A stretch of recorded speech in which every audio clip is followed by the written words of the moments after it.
Hello and welcome to Classmate Guru. My name is Mansi. Today is 26th August and we are here to discuss some current news from The Hindu. आपको classmate गुरु की तरफ से ढेर सारी बधाइयाँ जन्माष्टमी की। ठीक है, आज का लेक्चर शुरुआत करते हैं एक अफर्मेशन कोट के साथ। आज के टॉपिक्स देखने से पहले एक अफर्मेटिव कोट देख लेते हैं जिससे हम अपने मॉर्निंग की लेक्चर की शुरुआत करेंगे। अफर्मेशन बहुत ज़रूरी है, हमें डेली अफर्मेशन करना चाहिए। आज हम कोट क्या है हमारा आज, all of us do not have equal talents but all of us have equal opportunities to develop our talents।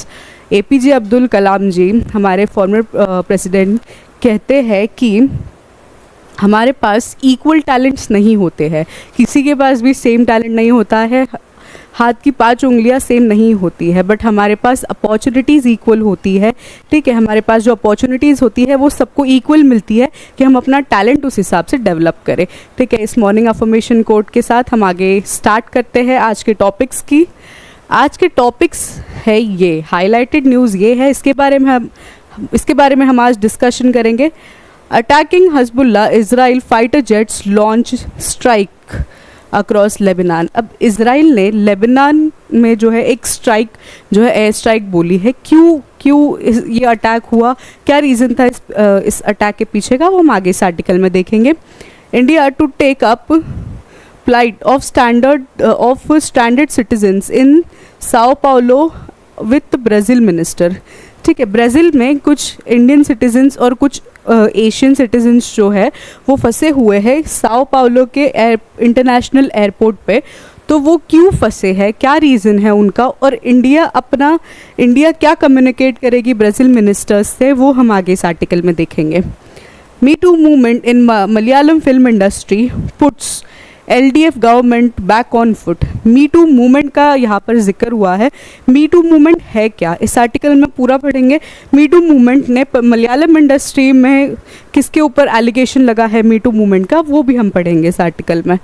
NGT overturns memo from TNPCB offering leniency to brick kilns. ठीक है, NTG ने एक memo जो TNPCB ने offer किया था उसे जो है वो गलत ठहराते हुए कुछ स्टेटमेंट दिए हैं। क्या है पूरे स्टेटमेंट, किस चीज़ के रिगार्डिंग ये मेमो ऑफ़र हुआ था, सब हम इस आर्टिकल में पढ़ेंगे। RDSO reports flags challenges face by train controllers. अब ट्रेन कंट्रोलर्स को कुछ चैलेंजेस फेस करने पड़ रहे हैं। क्या चैलेंजेस है वो, RDSO की क्या रिपोर्ट है, वो हम आगे इस आर्टिकल में पढ़ेंगे। Classical language centres ask for autonomy. Classical language centres जो है, ठीक है, उन्होंने ऑटोनॉमी जो है मांगी है। क्या है पूरा आर्टिकल वो देखेंगे हम आगे। Banks lose out of mutual funds despite offering higher interest. ठीक है, बैंक्स जो है म्यूचुअल फंड्स से ज़्यादा इंटरेस्ट दे रहे हैं बैंक्स, बट फिर भी बैंक्स के पास जो है कस्टमर्स अट्रैक्ट नहीं हो रहे। तो वो क्यों नहीं हो रहे, क्या रीज़न है इसके पीछे का, हम आगे देखेंगे आर्टिकल में। China and Philippines clash in South China Sea yet again. ठीक है, चाइना और फिलीपींस का एक क्लैश हुआ है साउथ चाइना सी में। क्या है पूरा मामला, क्यों क्लैशेस हुए हैं उनके, फिर से एक बार हुआ है, मतलब पहले भी हो चुके हैं क्लैशेस, तो क्या कैसे पहले हुए थे क्लैशेस, सब हम इस आर्टिकल में पढ़ेंगे। NASA deems use of Boeing capsule risky, set to 2 astronauts space till Feb। ठीक है, नासा ने जो बोइंग कैप्सूल है, ठीक है, ये बोइंग कैप्सूल जो है उसे रिस्की बताया है। ठीक है, रिस्की बताया है, और जो 2 एस्ट्रोनॉट्स इंटरनेशनल स्पेस स्टेशन में जो अभी थे उनका जो स्टे है वो बढ़ा दिया गया है फरवरी 2025 तक। क्या पूरा आर्टिकल है वो हम आगे पढ़ेंगे। Intercontinental cup in Hyderabad from September 3। ठीक है, इंटरकॉन्टिनेंटल कप होने वाला है हैदराबाद में 3 सितंबर से। क्या है ये कप, किस स्पोर्ट से रिलेटेड है ये कप, कहाँ होने वाला है हैदराबाद में, और कब से कब तक होगा, सब हम इस आर्टिकल में देखेंगे। Telegram CEO held at Paris airport as Russia slams arrest। ठीक है, रशिया ने पेरिस एयरपोर्ट पे, ये बहुत इंपॉर्टेंट न्यूज़ है आज का, टेलीग्राम के सीईओ को जो है अरेस्ट कर लिया गया है, ठीक है, डिटेन कर लिया गया है। क्यों डिटेन किया हुआ है, क्या है पूरा मामला, हम आगे पढ़ेंगे इस आर्टिकल में, ठीक है। तो डिटेल डिस्कशन का शुरुआत करते हैं, उससे पहले कल के क्वेश्चंस देख लेते हैं। Consider the following statements regarding the national pension system. कल हमने नेशनल पेंशन सिस्टम के बारे में पढ़ा, न्यूज़ में था नेशनल पेंशन सिस्टम ने अपने सिस्टम में कुछ अलग रेगुलरिटीज़ लाई है, चेंजेस लाई है। क्या चेंजेस थी हमने कल पढ़ा, आपको एक और बार पढ़ना है, रिवाइज करना है तो पिछले लेक्चर में जाके देख सकते हैं आप। NPS is voluntary retirement saving scheme open to all citizens of India, ठीक है। अब इसमें बताना है हमें NPS के बारे में, ठीक है, नेशनल पेंशन स्कीम के बारे में बताना है कौन सा स्टेटमेंट सही है, ठीक है। NPS is a voluntary retirement saving scheme open to all citizens of India. The scheme is regulated by Pension Fund Regulatory and Development Authority (PFRDA). Under NPS, the government provides a fixed pension after retirement. This is wrong.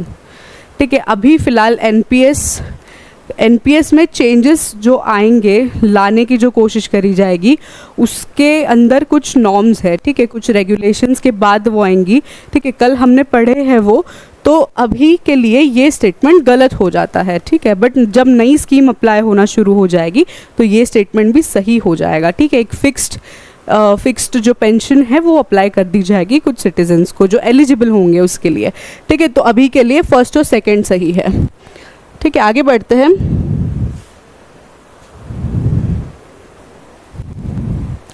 Next question देख लेते हैं। Consider the following statements regarding great Nicobar project. The project aims to develop an international container transshipment terminal on southern coast of Great Nicobar Island। अब कल हमने great Nicobar island के बारे में पढ़ा। ग्रेट निकोबार आइलैंड प्रोजेक्ट क्या है, क्यों उसकी डिस्टर्बेंस जो है वो उस आसपास की कम्युनिटीज़ को अफेक्ट नहीं करेगी, ये सारी चीज़ें हमने कल पढ़ी। आप एक और बार फिर जाके देख सकते हैं पिछले लेक्चर में, ठीक है। तो इसमें ये बताया है,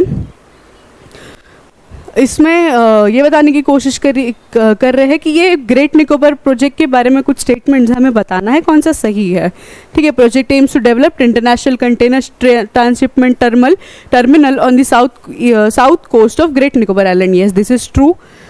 the project is a part of Indian government's act east policy, ठीक है, ये भी सही है, एक्ट ईस्ट पॉलिसी का ये पार्ट है, ठीक है। The great Nicobar project is being developed by Andaman and Nicobar islands integrated development corporation. नहीं, ये गलत है, ये वाला सही नहीं है। तो आंसर सही कौन सा हो जाता है, C 1 और 2, ठीक है। आगे बढ़ते हैं। नेक्स्ट देख लेते हैं। With reference to swine flu H1N1 influenza consider the following statement. Swine flu के बारे में हमने कल पढ़ा। H1N1 के कितने केसेस जुलाई के एंड तक डिटेक्ट हो गए हैं, ये भी हमने पढ़ा। उसके सिम्टम्स क्या है, क्यों कुछ स्टेट्स में ही ये क्यों ज़्यादा इसका इन्फ्लुएंस है, वो भी हमने देखा। आपको रिवाइज करना है तो एक बार पीछे के लेक्चर में जाके देख सकते हो। Swine flu is caused by virus that primarily infects pigs but can also spread to humans, ठीक है। The H1N1 virus is responsible for 2009 pandemic, which the World Health Organization declared as the first pandemic of 21st century. This is correct. This is also correct. Vaccines for seasonal flu do not provide any protection against H1N1 influenza. ये गलत है, ठीक है। तो सही कौन सा हो जाता है हमारा B, ठीक है। आगे बढ़ते हैं। तो आज के जो आर्टिकल्स है उसका डिटेल डिस्कशन का शुरुआत करते हैं। Attacking हजबुल्ला, Israel fighter jet launch strikes across Lebanon. अब इजराइल ने एक एयर स्ट्राइक जो है वो लॉन्च करी है, हजबुल्ला लेबनान में जो है वो स्ट्राइक करी है। ये एक प्रीएम्प्टिव ऑपरेशन था, ऐसा इजराइल का कहना है, ठीक है। इजराइल ये बता रही है इस ऑपरेशन के बारे में कि जो हजबुल्ला है, ठीक है, उनकी तरफ से पहले अटैक होने वाला था। हमारा जो अटैक था वो सेल्फ डिफेंस अटैक था, ये इजराइल का कहना है, ठीक है। आगे देखते हैं। मैप में इसका लोकेशन देख लेते हैं, ठीक है। ये देख सकते हैं आप, ये इजराइल है, ये गाज़ा स्ट्रिप हो जाता है, ठीक है। लेबनान यहाँ पर है, ठीक है, ये बॉर्डर है, यहाँ पर लेबनान है, यहाँ पर सीरिया है, गुलन हाइट्स यहाँ पर है। ये जो इज़राइल का मैप है ये इम्पॉर्टेंट है बहुत ज़्यादा, क्योंकि इज़राइल में आए दिन कुछ ना कुछ ऐसी न्यूज़ आती रहती है कि इज़राइल ने गाज़ा पे जो है वो अटैक बोल दिया है, कुछ एयर स्ट्राइक कर दी है, या फिर जो है वो लेबनान पे कुछ अटैक कर दिया है, या हिजबुल्लाह पे अटैक कर दिया है। ठीक है, तो ये इम्पॉर्टेंट हो जाता है मैप काफ़ी ज़्यादा। ठीक है, तो जेरूसलम भी जो है वो इज़राइल का कैपिटल है। जेरूसलम बहुत इम्पॉर्टेंट है। जेरूसलम एक मेन इम्पॉर्टेंट रीज़न है जिसकी वजह से इज़राइल, गाज़ा, हमास, पैलेस्टाइन, इन सब में जो है वो रीजनल टेंशन्स बढ़ते हैं। ठीक है, तो ये इम्पॉर्टेंट हो जाता है। आगे देखते हैं next article. India to take up flight of standard citizens in Sao Paulo's with Brazil minister. अब ब्राज़ील के साओ पोलो एयरपोर्ट पे क्या हुआ है, 600 एशियन सिटीजन्स जो है 600 अप टू 600 एशियन सिटीजन्स जो है उनको सरवाइव करना पड़ रहा है एयरपोर्ट के कुछ रिस्ट्रिक्टेड एरियाज़ में। अब ये क्यों करना पड़ रहा है? ब्राज़ील ये इस कंडीशन का ब्राज़ील पे क्या कहना है कि ब्राज़ील कह रहा है कि जो सिटीजन्स जिनको रुकना पड़ रहा है वो अनडॉक्यूमेंटेड इमिग्रेंट्स है। ठीक है, जिनके पास प्रॉपर वीज़ा पेपर्स नहीं है, वो जो है उनको सर्वाइव करना पड़ रहा है रिस्ट्रिक्टेड एरियाज़ में एयरपोर्ट के। ठीक है, तो ये सिचुएशन ऐसी इसलिए बनी कि ब्राज़ील ने अपनी न्यू एंट्री के लिए जो है नए रेगुलेशंस जो है वो बनाए हैं, और ये नए रेगुलेशंस अगस्त 27 से लागू होने वाले हैं। ठीक है, इंडिया जो है वो कम्युनिकेट करने की कोशिश कर रहा है ब्राज़ील मिनिस्टर्स के साथ में। ठीक है, इंडिया ब्राज़ील मिनिस्टर्स के साथ में कम्युनिकेट करने की कोशिश कर रहा है कि ह्यूमैनिटेरियन बेसिस पे जो है वो जो सारे सिटीजन्स हैं वो अपने देश में पहुँच जाए। ये इंडिया जो है वो ट्राई करने की कोशिश कर रहा है, कम्युनिकेट करने की कोशिश कर रहा है। ये है पूरा आर्टिकल। ठीक है, आगे बढ़ते हैं। Me too movement in Malayalam film industry puts LDF government on backfoot. ठीक है, अब मी टू मूवमेंट क्या है? ठीक है, मी टू मूवमेंट एक सोशल मूवमेंट है जो सेक्सुअल हरासमेंट और सेक्सुअल असॉल्ट जो होते हैं उसके अगेंस्ट जो है एक मूवमेंट है। ठीक है, तो इसका ओरिजिन कब हुआ था? इसका ओरिजिन नहीं आप कह सकते हैं कि एक 2017 में जो एक हॉलीवुड एक्टर थे, हॉलीवुड प्रोड्यूसर थे हेनरी विंस्टन, उनके ऊपर एलिगेशंस लगाए गए थे सेक्सुअल जो है मिसकंडक्ट के। तब से जो है ये मीटू मूवमेंट जो है वो ज़्यादा वाइड स्प्रेड होने लगा। ठीक है, अब मीटू मूवमेंट मलयालम इंडस्ट्री में क्यों उसका ज़्यादा मतलब नाम लिया गया है, या मीटू मूवमेंट का क्यों डाला गया है इस पे? क्योंकि एक हेमा कमेटी जो है रिपोर्ट जो है वो बाहर आई थी। वो हेमा कमेटी रिपोर्ट ने जो सेक्सुअल हरासमेंट और सेक्सुअल असॉल्ट होते हैं, ठीक है, जेंडर बायसनेस होती है मलयालम फिल्म इंडस्ट्री में, वो उसको एक्सपोज करा था। ठीक है, तो वो कमेटी की रिपोर्ट के बाद में दो इम्पॉर्टेंट पर्सनालिटीज़ जो है उनको रेजिग्नेशन भी देना पड़ गया। इसके दो लोग कौन थे? एक्टर सिद्दीकी और फिल्म मेकर रजनीत। ये दो जो इम्पोर्टेंट मलयालम फिल्म इंडस्ट्री का एक पार्ट है, इनको रेजिग्नेशन भी देना पड़ गया। ठीक है, हेमा कमेटी रिपोर्ट के बाद में। ठीक है, तो ये पूरा आर्टिकल है। इस वजह से मीटू मूवमेंट जो है वो न्यूज़ में है। मीटू मूवमेंट के ऊपर क्वेश्चन बन सकते हैं क्योंकि ये इम्पॉर्टेंट है। विमेन से रिलेटेड कोई भी अगर टॉपिक हो या फिर कोई मीटू मूवमेंट हो या फिर हरासमेंट के ऊपर, जैसे अभी Kolkata death and rape case हुआ था, वो उसके ऊपर भी क्वेश्चंस बन सकते हैं। उसके ऊपर भी हमने काफ़ी टॉपिक्स जो है वो डिस्कस किए हैं पहले के लेक्चर्स में, आप पीछे जाके देख सकते हो। ठीक है, तो ये सारे टॉपिक्स जो विमेन बेस्ड होते हैं, विमेन से रिलेटेड होते हैं, वो बहुत इंपॉर्टेंट होते हैं, वो आते ही है एग्जाम में। ठीक है, आगे बढ़ते हैं। NTG overturns memo from TNBC offering leniency in brick kilns। ठीक है, अब NTG ने एक मेमो TNPCB के लिए एक इशू किया था। ठीक है, जो TNPCB ने जो मेमो इशू किया है उस मेमो को NTG ने जो है वो खारिज कर दिया है गलत बताते हुए। ठीक है, अब क्या मेमो था वो? ठीक है, 2022 में एक नोटिफिकेशन आया था जिसके लिए एक नया क्राइटेरिया जो है वो लागू होने वाला था। किसमें? ब्रिक किल्न्स ने। ठीक है, जो ईंटों की जो भट्टी होती है उसके लिए एक नया क्राइटेरिया लॉन्च होने वाला था। ठीक है, नए क्राइटेरिया के हिसाब से 800 मीटर दूर होना चाहिए कोई भी भट्टी रेसिडेंशियल एरिया से, और दो भट्टी के बीच में कम से कम 1 किलोमीटर का डिस्टेंस होना चाहिए। ठीक है, तो ये क्यों ऐसा बनाया गया, क्योंकि पोल्यूशन और भी चीज़ें जो है कंटामिनेशन वगैरह होता है उसको कंट्रोल में लाने के लिए ये किया गया। ठीक है, तो ये क्राइटेरिया बताया गया। इस क्राइटेरिया को जो है फरवरी 14, 2023 में TNPCB ने एक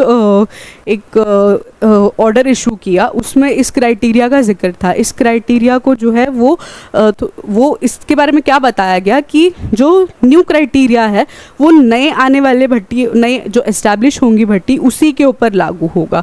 ठीक है, अब NTG ने जो है, ठीक है, नेशनल ग्रीन ट्राइब्यूनल ने जो है इस मेमो को जो है वो खारिज करते हुए ये कहा है कि चाहे पुराना हो चाहे नया हो, जो भी ईंटों की भट्टी होगी उसे सारे रूल्स एंड रेगुलेशंस फॉलो करने होंगे।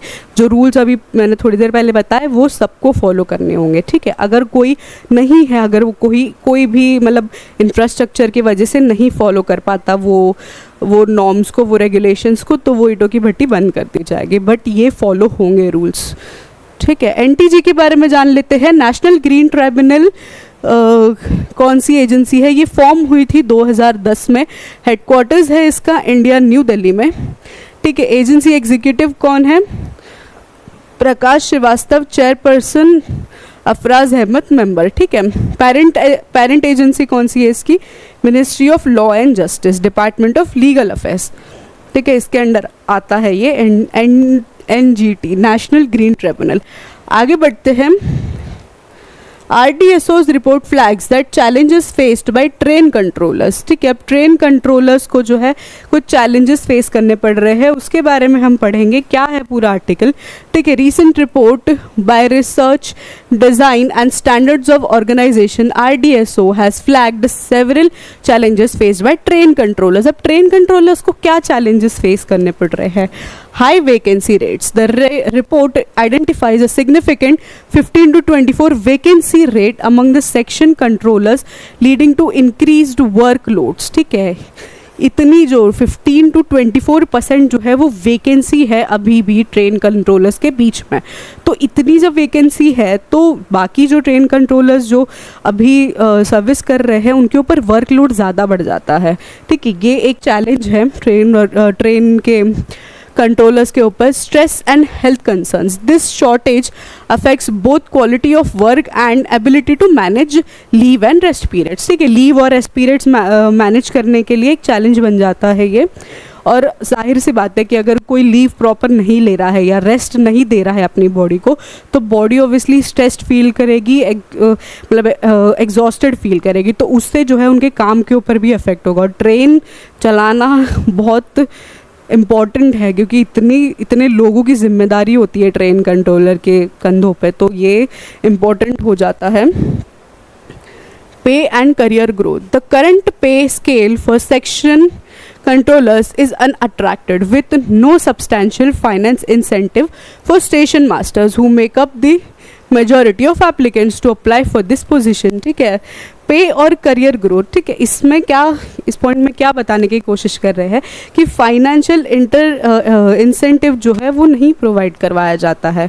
ठीक है, ना स्टेशन मास्टर्स को प्रोवाइड करवाया जाता है, ना कंट्रोलर्स को प्रोवाइड करवाया जाता है। तो ये एक इशू है। ठीक है, जब आपको आपके काम के हिसाब से पे नहीं मिलेगा, जब आपको आपके काम के हिसाब से प्रमोशन नहीं मिलेगी, तो ऑब्वियसली किसी का भी काम करने का मन नहीं करेगा। ठीक है, work condition, section controllers work in high strain environments, often with inadequate basic amenities such as water purification and rest areas. ठीक है, वर्क कंडीशंस बहुत पुअर है, वर्क कंडीशंस में जो कंट्रोलर्स है उनको जो है बेसिक एम्यूनिटीज़ भी प्रोवाइड नहीं होती, रेस्टिंग के लिए जगह प्रोवाइड नहीं होती, ठीक है, एनवायरनमेंट प्रोवाइड नहीं होता, वाटर प्यूरिफिकेशन तक प्रोवाइड नहीं होती। तो ये सारे इश्यूज़ है, ये सारे चैलेंजेस है जो ट्रेन कंट्रोलर्स को जो है वो फेस करने पड़ रहे हैं।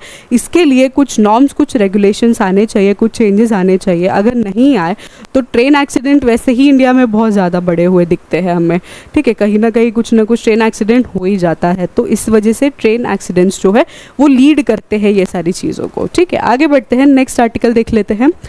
Classical language centre ask for autonomy. ठीक है, क्लासिकल लैंग्वेज के बारे में ये एक आर्टिकल है। Classical language centre in India which promote language like Tamil, Telugu, Kannada and Malayalam have expressed concerns about their current operational structure and seeking greater autonomy। ठीक है, अभी जैसे ये सेंटर्स जो है वो काम कर रहे हैं उसमें जो है इन्होंने एक स्ट्रक्चर चेंज लाने की जो है वो मांग करी है, ज़्यादा बड़ी ऑटोनॉमी जो है उसकी मांग करी हुई है कि जो लैंग्वेजेस है ये तमिल, तेलुगु, कन्नड़ा और मलयालम, ये जो पढ़ाते हैं जहाँ के सेंटर्स है ये, ठीक है, उन्होंने एक ग्रेटर ऑटोनॉमी जो है वो उसकी अपील करी हुई है। Centres are typically under the administration of Central Institute of Indian Language CIIL और अदर गवर्नमेंटल बॉडीज। ठीक है, ये जो सेंटर्स है वो किसके एडमिनिस्ट्रेशन के अंडर है? Central Institute of Indian language, इसके अंडर काम करते हैं ये। ठीक है, की पॉइंट्स देख लेते हैं। Demand for autonomy, the centre argues that increased autonomy would allow them to function more effectively with greater freedom in decision making, budget allocation and project implementation. Autonomy is sought to ensure that linguistic and cultural heritage associated with these classical language is preserved and promoted vigorously। ठीक है, अगर greater autonomy दे इन्हें तो ये जो है effectively काम करेंगे, विद ग्रेट फ्रीडम काम करेंगे। ठीक है, और इंडिपेंडेंटली ये काम करेंगे सेंटर्स जो है। ठीक है, इस वजह से ये ग्रेटर ऑटोनॉमी की मांग कर रहे हैं। Challenges faced. Currently, these centers often face delay due to bureaucratic procedures, limited control over financial resources, and restrictions on academic and research initiative। ठीक है, ब्यूरोक्रेटिक challenges एक बहुत बड़ा चैलेंज है, ब्यूरोक्रेसी। ठीक है, फिर फाइनेंशियल रिसोर्सेज एलोकेशन भी एक चैलेंज है। दूसरा चैलेंजेस क्या है? Restrictions on academic and research initiatives. ठीक है, रिस्ट्रिक्शंस एकेडमिक और रिसर्च इनिशिएटिव्स में एक रिस्ट्रिक्शन आता है इन सब के ऊपर। ठीक है, ये सारे जो है चैलेंजेस है और ये उन्होंने अपनी ज़रूरत बताई है कि क्यों ग्रेटर ऑटोनॉमी जो है वो एस्टैब्लिश होनी चाहिए क्लासिकल लैंग्वेज सेंटर्स की। ठीक है, आगे बढ़ते हैं। Banks lose out mutual funds despite offering higher interest. अब बैंक्स जो है ज़्यादा इंटरेस्ट रेट देने के बाद भी लोग जो है म्यूचुअल फंड्स की तरफ जो है वो ज़्यादा अट्रैक्ट होते हैं रादर ट्रेडिशनल बैंक्स। ठीक है, रादर ट्रेडिशनल बैंक्स क्या होता है ना, म्यूचुअल फंड्स एक रिटर्न्स ज़्यादा प्रोवाइड करवाता है। ठीक है, रिटर्न्स जो है वो कभी कभी ज़्यादा प्रोवाइड करवाते हैं, कभी कभी डबल डिजिट में भी ग्रोथ दिखाता है। ठीक है, डबल डिजिट में म्यूचुअल फंड्स की बात कर रही हूँ, म्यूचुअल फंड्स जो है वो डबल डिजिट में कभी कभी ग्रोथ दिखाता है। तो उससे क्या होता है, जो ऑडियंस है वो अट्रैक्ट होती है, जो पब्लिक है वो अट्रैक्ट होती है रिस्क लेने के लिए, कि रिस्क लेके देखते हैं म्यूचुअल फंड्स में इन्वेस्ट करके देखते हैं, क्या पता हम ज़्यादा अमीर बन जाए। ठीक है, और बैंक अकाउंट्स में इस वजह से नहीं इन्वेस्ट करना चाहते हैं क्योंकि जो सेविंग्स अकाउंट और फिक्स डिपॉजिट्स ना कुछ इंटरेस्ट रेट या फिर उतनी जो ग्रोथ है वो नहीं दे पाते। बैंक्स में जो एक स्टेबिलिटी होती है, म्यूचुअल फंड्स में ऐसा नहीं होता, स्टेबिलिटी नहीं होती है। म्यूचुअल फंड्स में ग्रोथ आपको दिखती है बट वो अप्स एंड डाउन्स भी बहुत सारे दिखते हैं म्यूचुअल फंड्स में, बट जो पब्लिक है वो पॉजिटिव साइड पे ज़्यादा अट्रैक्ट होते हैं। ठीक है, पॉजिटिव साइड मतलब जब ग्रोथ पे जाते हैं म्यूचुअल फंड्स तब ज़्यादा अट्रैक्ट होते हैं उससे, तब जो है वो इन्वेस्टमेंट ज़्यादा दिखती है। ठीक है, जो इन्वेस्टमेंट का जो ईज़ है, आजकल आप मोबाइल फ़ोन से भी म्यूचुअल फंड्स खरीद सकते हो, तो इस वजह से ऑनलाइन प्लेटफॉर्म्स की वजह से जो है वो आपके हाथ में आपका जो भी म्यूचुअल फंड्स का जो लिस्ट है वो दिखाई देता है आपको। तो इस वजह से एक ईज़ हो गया है रादर ट्रेडिशनल बैंक्स आपको बैंक में जाके इन्वेस्ट करना पड़ता है, अपना बैंक में अकाउंट डिपॉजिट करवाना पड़ता है, सब कुछ ऐसी चीज़ें हैं। इस वजह से जो है म्यूचुअल फंड्स पे ज़्यादा आप मॉनिटर भी इजीली कर सकते हो, एडमिनिस्ट्रेट भी कर सकते हो कि आपके म्यूचुअल फंड्स अप जा रहे हैं कि डाउन जा रहे हैं, ठीक है। इस वजह से जो है म्यूचुअल फंड्स में ज़्यादा अट्रैक्ट होते हैं लोग। जैसे जैसे फाइनेंशियल लिटरेसी बढ़ रही है, म्यूचुअल फंड्स के एडवांटेजेस जो है वो ईजिली लोगों तक पहुंच रहे हैं, ठीक है। ईजिली जो है वो म्यूचुअल फंड्स में ज़्यादा इन्वेस्ट करने की कोशिश करते हैं लोग, ठीक है। तो ये है पूरे मामले का क्रक्स। इस वजह से जो है वो बैंक जो है वो लूज़ कर रही है अपने कस्टमर्स को। आगे बढ़ते हैं। China and Philippines clash in South China Sea yet again, ठीक है। साउथ चाइना सी में चाइना और फिलीपींस का जो है एक क्लैश दिखाई दिया है। फिलीपींस ने चाइना के ऊपर एलिगेशंस लगाए हैं कि उन्होंने फिलीपींस के एयरक्राफ्ट्स के ऊपर जो है फ्लेयर्स फायर किए हैं, ठीक है। कल भी हमने न्यूज़ में देखा था कि चाइना ने फिलीपींस के एयरक्राफ्ट के ऊपर फ्लेयर्स जो होते हैं वो फायर किए हैं, और वो इतनी कम दूरी से फायर किए हैं कि एयरक्राफ्ट और वो फ्लेयर्स के बीच में जो है 15 मीटर, कुछ एयरक्राफ्ट्स और फ्लेयर्स के बीच में 15 मीटर तक का कम से कम गैप था, इतने पास से फायर किए हुए हैं। तो इस एक्शन को चाइना के फिलीपींस जो है वो काफ़ी प्रोवोकेटिव मान रहा है, ठीक है, और इंटरनेशनल लॉ का वॉयलेशन मान रहा है, ठीक है। एक तरह से वॉयलेशन ही हो गया इंटरनेशनल लॉ का। ये हुआ है 19 और 22 सितंबर को, जब फिलीपींस के एयरक्राफ्ट जो है वो साउथ चाइना सी के ऊपर जो है पेट्रोलिंग कर रहे थे। ये पूरा देख सकते हैं आप, ये साउथ चाइना सी आ गया। ये टेरिटोरीज मार्क्ड है, ठीक है, ये टेरिटरीज मार्क्ड है। इतनी टेरिटरी चाइना की है, ठीक है, इतनी टेरिटरी जो है फिलीपींस की है, ठीक है, इतनी टेरिटरी। तो फिलीपींस अपने एरिया में जो है वो कर रहे थे, पेट्रोलिंग चल रही थी साउथ चाइना सी के ऊपर। चाइना ने क्या किया, उनके एयरक्राफ्ट्स के ऊपर जो है फ्लेयर्स फायर किए हैं, ठीक है। तो ऐसा चाइना का ऐसा बिहेवियर देखा जाता है बहुत बार, क्योंकि चाइना अपना डोमिनेंस मेंटेन करने की कोशिश करता है कि डोमिनेंस दिखाए कि एरिया में जो है वो मतलब वो सुपीरियर है, ऐसा चाइना दिखाने की कोशिश करता है। बट फिलीपींस को जो है ये काफ़ी प्रोवोकेटिव लगा है और ये वॉयलेशन लगा है इंटरनेशनल लॉज का, ठीक है। ये है पूरा मामला, ये बाउंड्रीज है, ठीक है, ये टेरिटोरियल एरिया है, ये चाइना का टेरिटोरियल एरिया हो जाता है, ये फिलीपींस का हो जाता है, ठीक है, ये जो है वो मलेशिया का हो जाता है, ये वाला भी मलेशिया का पार्ट हो जाता है, और ये जो पूरा है,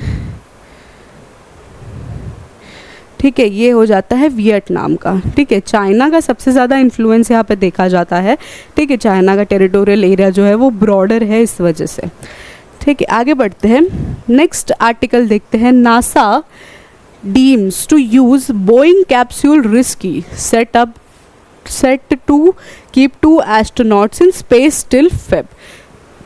अब नासा को जो है वो नासा ने कंसर्न्स जताए हैं अपने, किसके ऊपर, बोइंग स्टरलाइन कैप्सूल के ऊपर, ठीक है, जो आगे अपकमिंग आने वाले स्पेस मिशंस थे उसमें यूज़ होने वाली थी, ठीक है। उसके टेक्नोलॉजिकल डिफ़ॉल्ट्स की वजह से, उसके टेक्नोलॉजिकल कुछ टेक्नोलॉजिकल कुछ इश्यूज़ की वजह से जो है बोइंग स्टरलाइन कैप्सूल जो है उसे सही नहीं माना गया है, फिट नहीं माना गया है अपकमिंग जो मिशंस होने वाले थे उसकी वजह से, ठीक है। अब जो ISS है, ठीक है, इंटरनेशनल स्पेस सेंटर जो है, वहाँ पर दो जो है एस्ट्रोनॉट्स को भेजा गया था। उनका नाम है बुच विल्मर और सूनी विलियम्स, इन दोनों को जो है वो भेजा गया था। उनका जो स्टे है वो फरवरी 2025 तक जो है वो एक्सटेंड कर दिया गया है, बिकॉज़ ये बोइंग कैप्सूल जो है वो नहीं है, सफिशिएंट नहीं है, ठीक है, टेक्नोलॉजिकली सफिशिएंट नहीं है कि वो कोई मिशन कैरी आउट कर सके। इस वजह से उनका स्टे जो है वो बढ़ा दिया गया है, ठीक है। आगे बढ़ते हैं।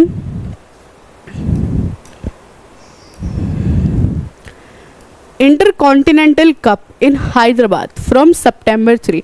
अब एक इंटरकॉन्टिनेंटल कप जो है वो हैदराबाद में जो है वो होने वाला है। ये एक फुटबॉल टूर्नामेंट है, ये सितंबर 3 से लेके सितंबर 9 तक होगा, ठीक है। ये हैदराबाद के स्टेडियम्स में होगा और ये टूर्नामेंट जो है वो इंडिया को रेडी करेगा, इंडियन प्लेयर्स को जो है वो रेडी करेगा अपकमिंग आने वाले जो टूर्नामेंट्स है उनके लिए। इस वजह से जो है वो कैरी आउट हो रहा है इंडिया में। और प्लेयर्स कौन से हैं, ठीक है, कंट्रीज़ कौन सी पार्टिसिपेट करेंगी, इंडिया, सीरिया और मॉरिशस, ठीक है। ये तीन जो कंट्रीज़ है वो पार्टिसिपेट करेंगे इसमें।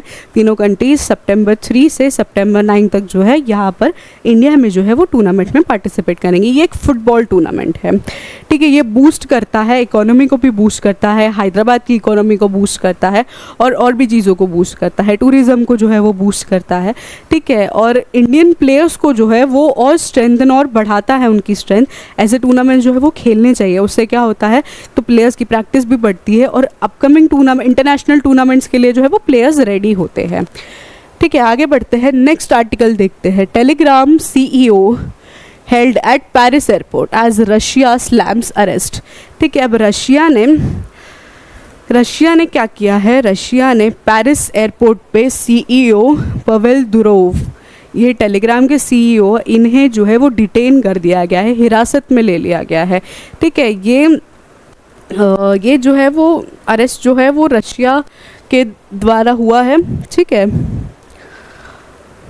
उनका अरेस्ट जो है वो क्यों हुआ, ठीक है, क्या रीज़न थे उनके अरेस्ट के पीछे।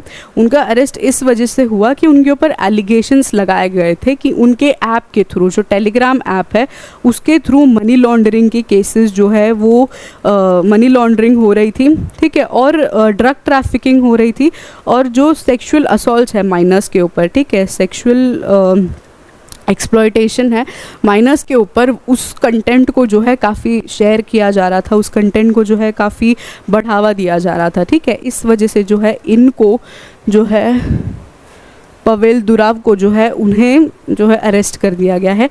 ऐसा कोई भी अगर मतलब जैसे सेक्सुअल असॉल्ट हो गया या फिर सेक्सुअल कंटेंट का जो जब होता है एप्लीकेशंस में, जब शेयर होते हैं, तो जो CEO या ये जो फाउंडर्स होते हैं उनको उनके ऊपर एलिगेशंस लगाए जाते हैं, क्योंकि उन्हें पता होता है, वो मॉनिटर कर रहे होते हैं कि हाँ ये यहाँ हो रहा है या फिर ये चीज़ें हो रही है, उनके नज़र में होती है वो चीज़ें, बट स्टिल अगर वो इन चीज़ों को जो है निगलेक्ट करते रहे या फिर इन चीज़ों को जो है वो टालते रहे तो उनके ऊपर स्ट्रिक्ट एलिगेशंस लगाए जाते हैं, जो कि इनके ऊपर हुआ है। इंडिया में हो सकता है कि बैन हो जाए अब टेलीग्राम, क्योंकि ये बहुत बड़े एलिगेशंस है, ठीक है। मनी लॉन्ड्रिंग, ड्रग ट्रैफिकिंग, ये सारे एलिगेशंस छोटे एलिगेशंस नहीं हैं। ये सारे एलिगेशंस को जो है उनको नेग्लेक्ट करते गए, ये दिखते हुए भी नेग्लेक्ट करते गए, तो इसका मतलब ये भी उस क्राइम में शामिल है, ठीक है। इस वजह से टेलीग्राम बैन भी हो सकता है इंडिया से, ठीक है। ये आप समझ के चलिए कि बैन हो सकता है, ठीक है। आगे बढ़ते हैं। आज के हमारे आर्टिकल्स का हम यही डिस्कशन ख़त्म करते हैं, क्योंकि बहुत इंपॉर्टेंट आर्टिकल्स थे आज के। आप ज़रूर आर्टिकल्स को सुनिए, फिर एक बार रिवाइज करिए, ठीक है। आर्टिकल से रिलेटेड कुछ क्वेश्चंस देख लेते हैं। Which of the following best describes the origin of हजबुल्ला, ठीक है। हजबुल्ला के ओरिजिन के बारे में ये 4 स्टेटमेंट्स है, वो उनमें से बताना है कि कौन सा स्टेटमेंट सबसे बेस्ट डिस्क्राइब करता है हजबुल्ला के ओरिजिन को। Political party founded in 1990s to promote Lebanese economic reform. A militant group formed during Lebanese civil war with the aim of reciting Israeli occupation. A humanitarian organization based in Syria, providing aid to Palestinian refugees. An international peacekeeping force established by United Nations Lebanon, ठीक है। इन चारों में से सबसे सही कौन सा statement है, बेस्ट डिस्क्राइब करता है हजबुल्ला के ओरिजिन को, वो हमें टिक करना है, वो हमें बताना है, ठीक है। आप कमेंट सेक्शन में बताइएगा ये क्वेश्चंस का answer. The me too movement originally began to raise awareness about, me too movement किस चीज़ की अवेयरनेस रेस करने के लिए एक मूवमेंट बनाया गया। Economic disparities between genders political participation of women, sexual harassment and assaults, gender representation in media. इन चारों में से बताना है कि मी टू मूवमेंट किस चीज़ की जो है ओरिजिनल मूवमेंट था, किस चीज़ को जो है वो उसके अगेंस्ट जो है वो अवेयरनेस रेस करता है, वो बताना है। The national green tribunal was established under which of the following act. अब नेशनल ग्रीन ट्राइब्यूनल हमने पढ़ा क्यों इंपॉर्टेंट है, ठीक है, पीछे जाके देख सकते हो आप, पूरा आर्टिकल अच्छे से डिस्कस किया है। अब उसमें बताना है कि नेशनल ग्रीन ट्राइब्यूनल इन चारों में से कौन से एक्ट के तहत जो है वो एस्टैब्लिश हुआ था, कब एस्टैब्लिश हुआ था, 2010 में एस्टैब्लिश हुआ था, ठीक है। तो बताना है हमें environment protection act 1986, national green tribunal act 2010, air prevention and control pollution act 1981, water prevention and control of pollution act 1971, ठीक है। इन चारों में से बताना है किस एक्ट के तहत जो है नेशनल ग्रीन ट्रिब्यूनल एस्टैब्लिश हुआ था, ठीक है। आगे बढ़ते हैं, आज का लेक्चर हम यही समाप्त करते हैं। आप सबको फिर एक बार जन्माष्टमी की ढेर सारी बधाइयाँ। आज का लेक्चर में बहुत सारे इंपॉर्टेंट टॉपिक्स कवर हुए हैं, ये सारे इंपॉर्टेंट टॉपिक्स की प्रैक्टिस करिए क्वेश्चंस के साथ में, और फिर एक बार रिवाइज करिएगा, पीछे वीडियो जाके देख के, ठीक है। आज के लिए बस इतना ही, कल सुबह फिर एक बार मिलेंगे हम। धन्यवाद।